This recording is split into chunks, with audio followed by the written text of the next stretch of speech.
Hello everyone, Ranjitha here. Welcome back to my channel. Today I'm here with another card making tutorial. This is just not a tutorial, but I'm going to show you how we can use masking stencils along with other stamping techniques in your card making. I'm going to make a bunch of these cards, and this is one in the series, and these are not sponsored by any company. In this series, I'm going to feature these card making masking stencils. As you can see, I've cut my card bases into A2 size, and I'm going to use these stencils. These are from Craftangles and they come in 3 different shapes: a circle, rectangle and heart. Each set has a set of 3 stencils. They come with 3 masks. So you can make shapes of approximately 7 different sizes, and you have 3 corresponding masks along with these stencils. You have a very wide range of techniques that you can do with these stencils. I'm going to show you as many as possible in a series of videos. As you can see, this stencil is exactly sized in a size of an A2 card. So you can just not use it for stenciling, but I also have some other uses for it. You can use it as a template to center your sentiments or to center your images in your card, if not as a sentiment. And the circular masks, you can use it for wreath stamping. I have another template on how you can do wreath stamping. You can use the circular mask to do such techniques. For today's card, I am using this rectangular set of stencils. As you can see, similar to the previous stencil set, you get a set of 3 stencils and a corresponding 3 masks along with these stencils. You can make a total of 7 different sizes of rectangles. You can not just use it as a stencil, but you have many more techniques that you can do with these stencils. Today for this card, I am using the 3rd largest rectangle, and I am placing it on one corner of my card. I've taped it down in place, and now I am carefully blending some inks in the shades of blue. I am using Distress Oxides to achieve a smooth blending. I've also used a watercolor cardstock as my base so that the blending will go well, and I will also be using water in this technique, so I thought a watercolor card base would do well for this technique. As you can see, I am blending down shades of blue. I am using the shades Faded Jeans, Mermaid Lagoon and Crushed Olive. I've chosen these colors because I wanted shades to mimic the colors of an ocean. You can also do this technique with distress inks also, but I thought Distress Oxides work better and react better with water, so I chose to use Distress Oxides. Also, you can do a similar technique without such stencils also. All you need to do is mask the area you want to do with a masking tape and go ahead and do the same technique. But since I had these stencils handy, I thought they will be very easy to go ahead and experiment this technique, which I'm going to show you today. Now that I have done blending with my blues and greens, I'm going back with my Mermaid Lagoon and blending in the gaps here and there just to give a seamless background for my fishes. I'm taking this wave stencil and placing it on my blended background. As you have seen, I haven't removed my rectangular stencil from its place yet.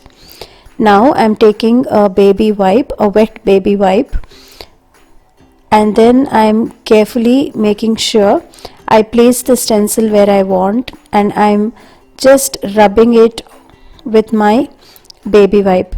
As you can see, the Distress Oxides react with water and lift up the ink when reacted with water. This was the technique I was trying to achieve. As you can see, there are some subtle waves created on my background. I really liked how this turned out, but make sure your wet wipe is not very wet, otherwise the water will seep through under the stencil. Occasionally I am drying it with my heat gun and then checking out if I need to place some more waves, and then placing my stencil back in place and adding some more waves by lifting up the distress oxides that I have blended on my background with a wet wipe. Now I'm carefully peeling off my stencil. As you can see, by just the simple technique of masking my stencil and then ink lifting using wet wipes, I've achieved this beautiful and subtle background for my fishes. I really liked how it turned out, and it was very easy to achieve this background as well. I hope you will give this a try. Now I'm quickly drying up my background so that I don't mess it up further while adhering my fishes. As you can see, I've chosen this stamp set and I'm stamping 2 different sizes of fishes and then coloring it with my watercolor pencils.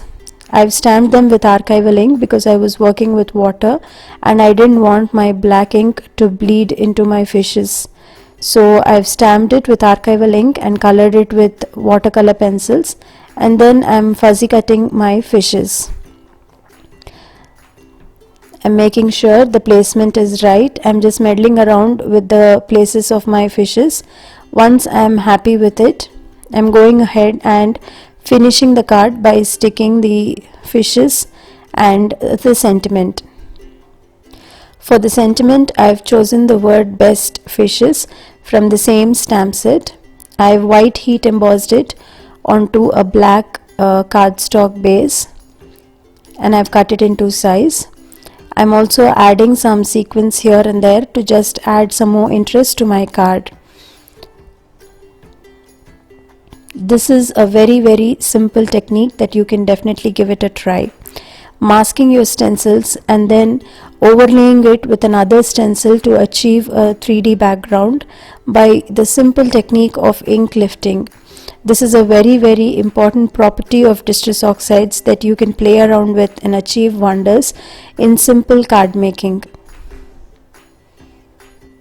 Masking your stencils is a very versatile technique that you can do while card making, and this is one such idea of mine on how I used these masking stencils along with simple stamping and inking techniques like today I have shown you ink lifting.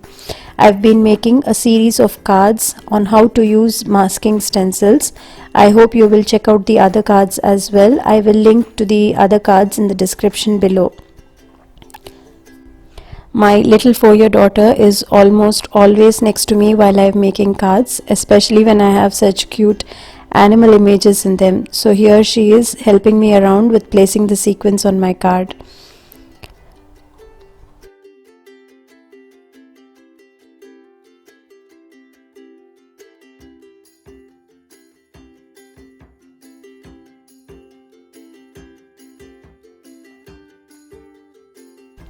I really liked how this card turned out, and it was very easy and simple to achieve this background in just no time.